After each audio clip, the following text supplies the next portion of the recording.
ওরা খাপ কি বলেছি বলো? বাংলা ভাষায় তো বলেছি রে, হিন্দি ভাষা, তামিল ভাষা, তেলুগু ভাষা। জল মুখবে কি করে জল? এইটা যদি সামান্য বাংলা ভাষা চলিত ভাষা যদি না বুঝতে পারো তাহলে বলা বাল বুঝবা? কেউ বুঝবে না। হ্যাঁ? যে বলছো পাঁচজনকে ডাকো, পাঁচজন কেউ বুঝবে না। তুমি আমাদের জুতোতে জল ফুটছে, জল তুমি ফুট বলো, হ্যাঁ? তুমি ওই ওদিকে বলবা যে জুতোতে জল ফুটছে, কি বুঝবা তুমি বলো? না, সবাই বুঝতে পারবে। তো বলবা, ঠিক আছে? আচ্ছা তুমি বুঝান তা বাংলা চল এবার আমরা তুই বুঝতে পারলি যেটা বলেছিলাম? এটা বাংলা ভাষা বলেছি রে ভাই। বুঝলে?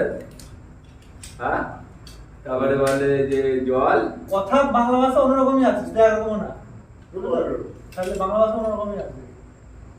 তোমাদের মুর্শিদাবাদের টান কথা। হ্যাঁ, তারপর আস্তে মুখছে, আমি কিন্তু মুখছে।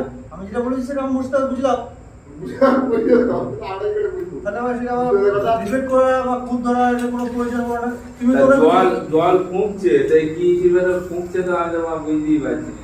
তারপর বলে জুতো দিয়ে বুঝতে জল পারলে পড়ছে। বললি বা তো ভালো করে, সেটা আবার রিপিট করা বা ব্যাংক করা কোনো দরকার নাই। তা আমি তো তোমার তো বুঝতে পারছি না না, যে তোমার বল, বুঝতে বল, পারছি। বুঝতে পারছো না, তুমি বলছো জলটা ওর ঢুকছে। তারপরে পাশে বললে জল ঢুকছে আর কি।